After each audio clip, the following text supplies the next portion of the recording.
Hello guys, welcome to my channel Bengali GK study world. আজকের topic commission সমিতি ও তাদের সভাপতি ও তাদের প্রতিষ্ঠাতা কে ছিল। এগুলি প্রত্যেক বছর বিভিন্ন বিভিন্ন গভর্নমেন্ট এক্সামে এসেছে। তোমরা অবশ্যই দেখে যাবে। আর ভালো লাগলে ভিডিওটি লাইক, শেয়ার অ্যান্ড সাবস্ক্রাইব করতে ভুলবে না। তো চলো যাই। আজকে ফার্স্ট কী বলেছে, নেহেরু রিপোর্ট কমিশনের সভাপতি কে ছিলেন। এখানে সঠিক উত্তর হবে মতিলাল নেহেরু। প্রতিষ্ঠাতা কে ছিলেন, এর প্রতিষ্ঠাতা বলে দিই, অল ইন্ডিয়া কংগ্রেস ছিলেন।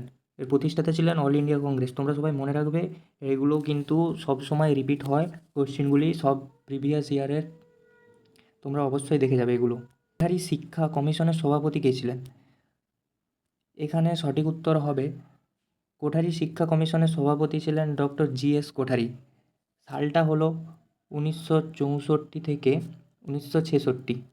আমি লিখে দিলাম, তোমরা সবাই নোট করে নেবে। 1964 থেকে 1966 কোঠারি শিল্পের কমিশনের সভাপতি। চলো যাই নেক্সট কোশ্চেনে। থার্ড কোশ্চেন কী বলেছে দেখো, সাইমন কমিশনের সভাপতি কে ছিলেন। সাইমন কমিশনের সভাপতি ছিলেন ডক্টর জন সাইমন। সাইমন কমিশনের সভাপতি ছিলেন ডক্টর জন সাইমন।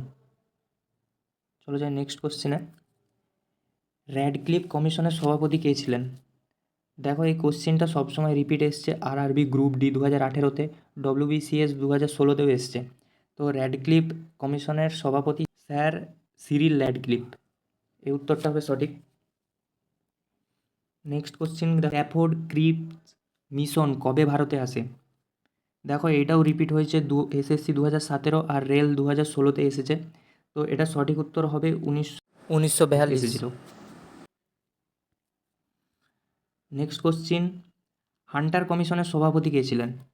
হান্টার কমিশনের সভাপতি ছিলেন, দেখো এটাও আরআরবি গ্রুপ ডি 2018 আর এসএসসি 2017 তো এসছে। এটা সঠিক উত্তর হবে উইলিয়াম হান্টার। প্রতিষ্ঠাতা কে করেছিলেন, প্রতিষ্ঠাতা ছিলেন ব্রিটিশ সরকার। তোমরা লিখে রাখবে, আমি লিখে দিচ্ছি, ব্রিটিশ সরকার।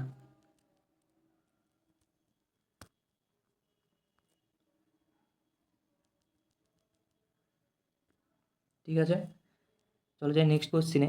দেখো, এখানে বলেছে শিক্ষানীতি পর্যালোচনা কমিশনের সভাপতি কে ছিলেন। এটাও 2019-এ এসছে এসএসসিতে। এটা হচ্ছে যে সঠিক উত্তর হবে রামমূর্তি।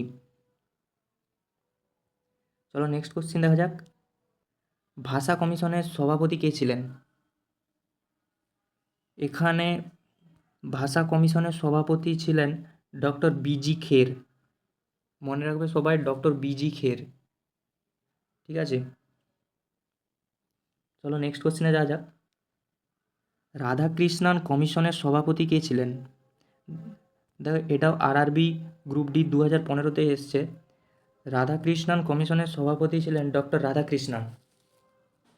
সালটা আমি বলে দিই, সালটা হচ্ছে 1948 থেকে 49। ঠিক আছে, তারপর বলেছে কে ছিলেন প্রথম বেতন কমিশনের সভাপতি। এইটার কোশ্চেনটা অনেকগুলো অ্যান্সার হয়। তোমরা যদি কেউ সঠিক অ্যান্সার জানো তাহলে কমেন্টে অবশ্যই জানাবে। এটার উত্তরটা হবে, আমি লিখে দিচ্ছি, হা টার্গ। ঠিক আছে, এটার উত্তরটা হবে হাটার্গ। ঠিক আছে, আর প্রথম বেতন কমিশনের সভাপতি ছিলেন শ্রীনিবাস ভাদুচেরিয়া। ঠিক আছে, তাই এটা তোমরা যদি কেউ জানো তাহলে কমেন্টে অবশ্যই জানাবে। রাষ্ট্রীয় পরিকল্পনা কমিশনের প্রতিষ্ঠাতা কে ছিলেন।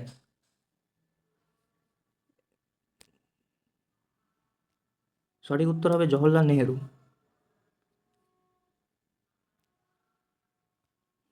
নেক্সট কোশ্চেন কি বলেছে দেখো, কে ছিলেন রাজ্য পুনর্গঠনে কমিশনের সদস্য। এখানে অ্যান্সার হয়ে যাবে কে এম পান্নিকার। ঠিক আছে, সালটা, এই কমিশনটা গঠিত হয়েছিল কবে দেখো, কমিশনটা গঠিত হয়েছিল 1953 সালে, কিন্তু এর রিপোর্ট জমা পড়েছিল কত সালে, 1955 সালে। মনে রাখবে তারিখগুলো। ঠিক আছে, এটা গঠিত হয়েছিল 1953 সালে, কিন্তু এর রিপোর্ট জমা পড়েছিল 1955 সালে। এর সভাপতি ছিলেন ফজল আলী। মনে রাখবে, এই কমিশনের সভাপতি কে ছিলেন, সভাপতি ছিলেন ফজল আলী। লিখে দিচ্ছি, দেখে নাও, ফজল আলী। ঠিক আছে, তারপরে কোশ্চেন কী বলেছে দেখো, কে ছিলেন ভারতে গঠিত প্রথম দুর্নীতি বিরোধী কমিটির সভাপতি?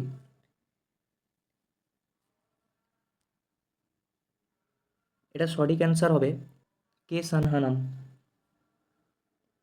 কমিশনটা গঠিত হয়েছিল কত সালে? কমিশনটা গঠিত হয়েছিল, আমি বলে দিচ্ছি, লিখে নাও, 1962 সালে।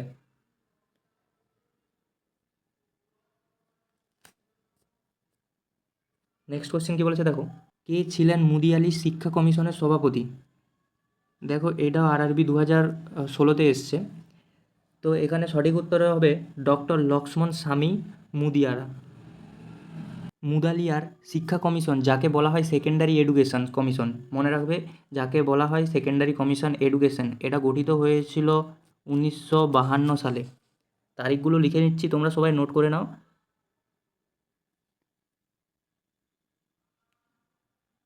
নেক্সট কোশ্চেন কী বলেছে দেখো, কেন্দ্র রাজ্য সম্পর্ক কমিশন একজন সদস্য কে ছিলেন? K M Panikkar. এইটাও গঠিত হয়েছিল 1953 সালে। সালগুলো লিখে দিচ্ছি, তোমরা অবশ্যই নোট করে নিবে। পরের কোশ্চেন কী বলেছে দেখো, শাহ নেওয়াজ কমিটির সভাপতি কে ছিলেন?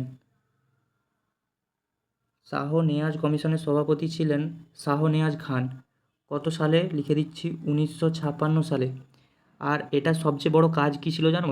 ভারতের স্বাধীনতা সংগ্রামের সময় আজাদ হিন্দ ফৌজের নেতা নেতাজি সুভাষচন্দ্র বসুর মৃত্যুর সম্পর্কে তদন্ত করা এর কাজ ছিল। ঠিক আছে, এই কমিটির সবচেয়ে বড় কাজ ছিল এটাই। তারপর কি বলেছে দেখো, দুর্নীতি দমন কমিশনের সভাপতি কে ছিলেন? এটার সঠিক উত্তর হবে কে সানহানাম। সালটা বলে দিচ্ছি 1962 সালে। ভারতের তৎকালীন প্রধানমন্ত্রী ছিলেন ডক্টর জওহরলাল নেহেরু। সময়কালে কমিশনের এই উদ্দেশ্য ছিল সরকারি প্রশাসনের দুর্নীতি চিহ্নিত করা ও তার প্রতিরোধ করা। ঠিক আছে, কোশ্চেন কী বলেছে দেখো, রাজ্য পুনর্গঠন কমিশনের সভাপতি কে ছিলেন? রাজ্য পুনর্গঠনের সমিতির সভাপতি ছিলেন ফজল আলী। কত সালে? 1953 সালে। ঠিক আছে, নেক্সট কোশ্চেন কী বলেছে দেখো, স্যাডলার কমিশনের সভাপতি কে ছিলেন? স্যাডলার কমিশনের সভাপতি ছিলেন মাইকেল স্যাডলার, 1917 সালে। এবং তার প্রধান কাজ ছিল কলকাতা বিশ্ববিদ্যালয়ের শিক্ষা ব্যবস্থা পর্যালোচনা করা। নেক্সট কী বলেছে দেখো, রাজা মান্নান কমিশনের সভাপতি কে ছিলেন? রাজা মান্নান কমিশনের সভাপতি ছিলেন পিভি রাজা মান্নান। কত সালে? 1948। এর কাজ কী ছিল? ভারতের শিক্ষা ব্যবস্থা, বিশেষ করে উচ্চশিক্ষার সংস্কার নিয়ে সুপারিশ প্রদান করা। ঠিক আছে, এগুলো তোমরা অবশ্যই দেখে যাবে, প্রত্যেক বছরই এর মধ্যে থেকে আসে কোশ্চিন, অবশ্যই পরীক্ষার আগে দেখে যাবে একবার। আর যদি অবশ্যই লাইক, শেয়ার অ্যান্ড সাবস্ক্রাইব করবে।